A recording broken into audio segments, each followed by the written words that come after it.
Salmo número 15. Salmo 15. Senhor, quem habitará no teu tabernáculo? Quem poderá morar no teu santo monte? Aquele que vive com integridade, que pratica a justiça e de coração fala a verdade. Aquele que não difama com sua língua, não faz mal ao próximo, nem lança injúria contra o seu vizinho. Aquele que a seus olhos tem por desprezível ao que merece reprovação, mas honra os que temem o Senhor. Aquele que jura e cumpre o que prometeu, mesmo com prejuízo próprio. Aquele que não empresta o seu dinheiro com usura, nem aceita suborno contra o inocente. Quem age assim não será jamais abalado. Salmo 15, Davi começa a fazer uma pergunta: quem habitará no teu tabernáculo? É interessante os irmãos perceberem que no Salmo número 14, Davi descreve o homem ímpio, o homem insensato, o homem que diz que não há Deus. Alguns estudiosos comparam os Salmos de 1 a 14 com o livro de Gênesis, lá no início, quando fala da multiplicação da corrupção do homem, porque até o Salmo 14 fala muito sobre a iniquidade do homem, sobre os inimigos, os incrédulos, os ímpios, e alguns comparam com o início de Gênesis. O apóstolo Paulo, em Romanos 3, de 10 em diante, Paulo cita o Salmo 14, mostrando a inclinação do homem ao pecado, mostrando que nós temos uma inclinação carnal, uma natureza humana que nós temos que lutar contra ela, crucificá-la todos os dias, clamar a graça de Deus para que nós não sejamos vencidos pela nossa natureza carnal. Por mais cheio de Deus que sejamos, há uma natureza em nós carnal que precisa ser abatida pelo sangue de Jesus, purificado pela palavra de Deus, e é isso que nós não podemos esquecer. E depois então de 14 salmos, onde se realça a impiedade, no Salmo 15, Davi faz uma pergunta, ele diz: quem então poderá entrar na presença de Deus? Quem poderá? E ele usa aí o tabernáculo e o monte como figuras, ilustrações dessa presença de Deus, dessa intimidade com Deus. Ainda não havia o templo, mas existia o tabernáculo, a tenda que o Senhor mandou construir como um modelo do céu. Deus falou a Moisés: constrói como um modelo do céu, um tabernáculo, um lugar de encontro, de adoração ao Senhor, de contemplação ao Senhor. A pergunta de Davi é: quem poderá entrar? Mas não só entrar, quem habitará? Deus nos chama para permanecer na sua presença. Não é ter uma experiência apenas, não é ter apenas uma visitação, mas é a habitação, é permanecer nele. Muitas pessoas, tenho certeza disso, já experimentaram o toque de Deus, visitação de Deus, foram usados por Deus, mas se perderam no caminho, entraram no caminho da apostasia, do esfriamento, do engano, do orgulho, que é uma das coisas mais sutis. Orgulho porque Deus nos visitou ou nos usou, mas a graça de Deus nos chama para entrar e permanecer. Quantos querem permanecer no tabernáculo do Senhor? Cultivar uma intimidade contínua, um estilo de vida de harpas e taças, como dizem Apocalipse. Harpas fala de adoração, louvor, e taças fala da intercessão contínuos. Deus está levantando hoje uma geração que está discernindo um chamado. Fomos chamados para sermos adoradores e intercessores 24 horas por dia, contínuos diante de Deus. Não é só no culto, não é só num momento, não é só num retiro, mas é diariamente com o Senhor. E a pergunta do salmista, ela é respondida. Ele diz: quem poderá morar, quem poderá entrar e habitar neste lugar? E pelo menos, tentando resumir, ele fala muitas características, pelo menos 4 características dos que vão permanecer no Senhor. Permanece em Deus os que cultivam uma vida íntegra, integridade. E diz o versículo 2: aquele que vive com integridade, que pratica a justiça Ou seja, pessoas que são inteiras. A palavra íntegro é inteiro. É alguém que dá a Deus todo o seu coração, que rende a Deus todas as suas vontades. É alguém que deixa Deus entrar e mudar todas as áreas da sua vida. Não é alguém que diz: Jesus, aqui o Senhor faz e aqui eu faço. Não, é alguém que diz: Senhor, muda a minha vida por inteiro. Eu quero ser íntegro. Eu quero ser a mesma pessoa quando as pessoas me veem ou quando eu estou sozinho. Eu quero ter um coração inteiro para Deus. Eu quero adorá-lo de maneira inteira, sem nada escondido, oculto, sem áreas da minha vida debaixo da desobediência e da reprovação. Em segundo lugar, os que vão permanecer no tabernáculo do Senhor são aqueles que usam os seus lábios para abençoar. Porque você pode, amado, orar, louvar, cantar, e de repente, logo depois, está com seus lábios amaldiçoando, criticando, fazendo brincadeiras impróprias. Ou seja, os nossos lábios vão nos respaldar ou vão nos reprovar. O salmista diz isso. Versículo 2: o que de coração fala a verdade, que a sua boca não deve falar mentira. Versículo 3: que não difama com a língua. A mesma boca que louva o Senhor pode daqui a pouco estar difamando, pode estar depois manchando a honra de outros, roubando a honra de outros, usando os lábios para criticar, amaldiçoar, difamar. Amados, se nós queremos permanecer diante do Senhor, Deus vai tocar nossos lábios com brasa viva do altar. Deus vai mudar a maneira da gente falar, Deus vai refrear a nossa língua, Deus vai colocar no nosso coração temor, para não falar aquilo que desonra o nome do Senhor, às vezes falando mal de pessoas, ou mentindo com os lábios, ou difamando, ou na maledicência. Versículo número 3, diz aí: aquele que não difama com a língua, não faz mal ao próximo, e nem lança injúria contra o seu vizinho. Para que eu permaneça numa intimidade profunda com Deus, eu preciso usar meus lábios para abençoar o próximo, ajudar o próximo, fazer bem a quem está do meu lado. Muitas pessoas caem no espírito da religiosidade. O que é religiosidade? A gente pensa que é alguém bem estranho. Geralmente quando a gente pensa no religioso, a gente pensa no outro, nunca na gente.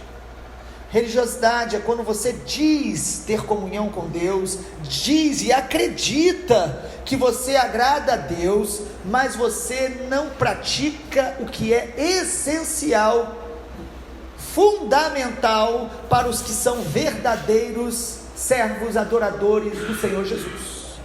E lá em Tiago diz lá que quem se acha religioso e não refreia a sua língua é mentiroso. Então uma das boas práticas dos verdadeiros adoradores é ter os lábios controlados pelo Espírito Santo. É alguém que abençoa, que edifica e que não fala tudo que veio à mente, tudo que veio ao coração, não fala tudo que vê, não propaga e não se intromete na vida de ninguém, no que não te diz respeito. Nossos lábios, se você quer permanecer diante do Senhor. Agora, se você quer viver de experiências isoladas com Deus, sensações, mas não está nesse lugar de intimidade profunda, você vai fazer com os seus lábios o que você bem quer e se enganar, e se auto-enganar. Nossa boca precisa ser tocada com brasa viva. Nós devemos abençoar uns aos outros, não difamar, não entrar em assunto alheio, não usar a boca para fazer o mal às pessoas, não trazer injúrias sobre o vizinho. Terceiro lugar, os que vão entrar e permanecer no tabernáculo de Deus são os que honram os verdadeiros servos de Deus, os que aprendem, amado, a honrar os que temem o Senhor. Versículo 4 diz: aquele que a seus olhos tem por desprezível ao que merece reprovação, mas honra os que temem o Senhor. O que o texto está dizendo, querido, é que quando eu quero ter esse lugar de intimidade contínua com Deus, eu preciso aprender a reprovar o que está errado e honrar os que verdadeiramente temem ao Senhor.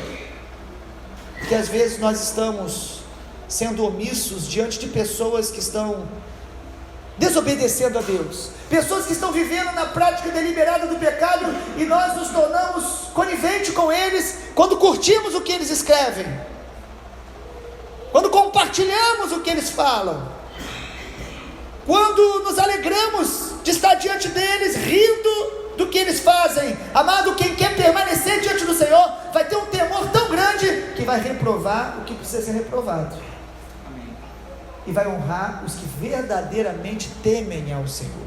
Amém? Às vezes os seus amigos que você tem honrado, você deveria estar reprovando, e às vezes a sua família e pessoas que você deveria estar honrando, você está desprezando. E por isso nós não temos essa intimidade mais profunda com a glória de Deus. Quantos querem permanecer no tabernáculo do Senhor? Honre aos que verdadeiramente honram ao Senhor. E aqueles que não honram ao Senhor, deixe claro que você não está sendo conivente com eles. E em último lugar, os que vão entrar e permanecer no tabernáculo do Senhor são os que administram o que Deus deu a eles com sabedoria e sem ganância. O texto fala de dinheiro. O versículo 4 termina até dizendo que aquele que permanece no tabernáculo, ele, quando ele promete algo, ele cumpre, mesmo com prejuízos próprios. Você já teve que cumprir um compromisso, mesmo que aquilo ia te prejudicar um pouco, mas você foi fiel ao compromisso, e às vezes financeiramente. O texto ainda diz: aquele que não empresta com usura, ou seja, ele não fica tentando levar vantagens, ele não fica tentando tirar do outro o máximo que ele pode. Emprestar com usura tem a ver com isso, com você querer ter o lucro mais excessivo possível, tirar proveito, como às vezes a gente faz isso em pequenas coisas, tentando passar os outros para trás, ou tentando tirar vantagem o tempo todo, pagar menos. Às vezes em algum compromisso que pessoas se unem, quem quer permanecer diante do Senhor não vai ser apegado às coisas dessa terra. Ele vai usar tudo que Deus der a ele para abençoar outras pessoas com generosidade. Amém, irmão? Amém. Pode ter certeza que a sua comunhão com Deus passa por aquilo que você tem, aquilo que Ele colocou em suas mãos. Quanto desperdício, quanto dinheiro gasto apenas para si mesmo, quanto egoísmo que nós temos que lutar contra. O texto diz no Salmo 15, versículo 5: aquele que não empresta o dinheiro com usura e nem aceita suborno contra o inocente. Ele não aceita dinheiro para prejudicar outros, ou ele não aceita dinheiro para se dar bem, ele não aceita lucro desonesto, ele devolve aquilo que não é dele. Amém, irmãos? As pequenas coisas, porque às vezes a gente acha que só nas grandes coisas que é pecado, né? A gente olha alguém roubando um carro, a gente diz: como que pode? Mas a gente rouba a caneta do irmão, não devolve. E eu não estou dizendo quando a gente esquece, estou dizendo quando a gente faz deliberadamente. Vai ficar para mim, vou levar. Sabe, irmãos, Deus vai tratar pequenas coisas no nosso coração. Sabe quando a gente quer passar para trás as pessoas? Sabe quando a gente acha que todo mundo pode ser dizimista, mas nós não precisamos? Isso é desonestidade com Deus e com o próximo. Então o texto fala: quem quer morar, quem ainda aqui quer morar, permanecer na intimidade do tabernáculo do Senhor, amém? Deus vai tratar profundamente do nosso caráter. Deus vai nos purificar. O fogo que vai queimar nos nossos ossos vai purificar a nossa alma, nossa mente, o nosso coração. Esse é o fogo do Espírito, purificador. E aí o Salmo 15, Davi conclui dizendo: quem age assim não será jamais abalado. Amado, lógico que o texto não está dizendo que você não vai ter problema, que você não vai ter luta. Os salmos vão estar cheios de expressões como que nós vamos passar por situações difíceis, nós vamos passar por dias maus, nós vamos chorar, mas o texto está dizendo que quem buscar permanecer nesse lugar de intimidade, os ventos vão soprar, a tempestade vai vir, mas ele vai estar firmado na rocha que é a presença de Deus. Ele vai ter segurança no coração, ele vai estar seguro, ele não vai viver uma vida inconstante, uma vida desesperadora, ele não vai viver uma vida cheia de ansiedade. Ele pode ter momentos assim, mas a vida dele será debaixo da segurança e da paz que a presença de Deus traz. Um missionário no início do século passado que veio para o Brasil, Simonton, ele, quando saiu dos Estados Unidos, naquela época todo mundo ficou apavorado, ele era muito novo, 20 anos, e naquele tempo o Brasil era conhecido, imagina, um lugar de extremas doenças, de pobreza, de miséria, isso há mais de 100 anos atrás, e as igrejas se reuniram, tentaram tirar aquilo da cabeça dele, falaram: Simon, você vai abrir mão aqui da igreja, da saúde, da prosperidade aqui dos Estados Unidos, e ir para o Brasil, aquela terra tão difícil, tão perigosa? E ele falou algo que vale a pena a gente lembrar sempre. Ele disse: o lugar mais seguro da terra é no centro da vontade de Deus. O lugar mais perigoso da terra é fora da vontade de Deus. Quando eu e você buscamos o Senhor, nós podemos descansar na proteção, no cuidado dele. Simonton viveu pouco tempo no Brasil, morreu muito novo por causa de enfermidade. Não sei se são 5, 7 anos o máximo que ele viveu no Brasil, mas em 7 anos ele abriu um seminário, em 7 anos ele abriu algumas igrejas, em 7 anos ele começou um jornal, ele deixou uma semente que se multiplicou, uma denominação muito respeitada no Brasil, que é a Igreja Presbiteriana do Brasil. Amado, Deus está chamando a mim e a você para a gente permanecer no lugar de intimidade. Só há intimidade verdadeira com o Deus vivo quando há integridade no coração, quando há verdade, quando há sinceridade, quando a gente permite que o fogo da presença de Deus nos purifique de tudo aquilo que não é semelhante a Jesus em nós. Só permanecem no tabernáculo de Deus aqueles que se deixam moldar para se tornar parecidos com Ele. O Senhor está fazendo isso com a noiva. Pai, nós queremos te agradecer, porque o Senhor não faz uma visita. Queremos te agradecer porque o Senhor veio para habitar em nós. O Espírito do Senhor habita em nós.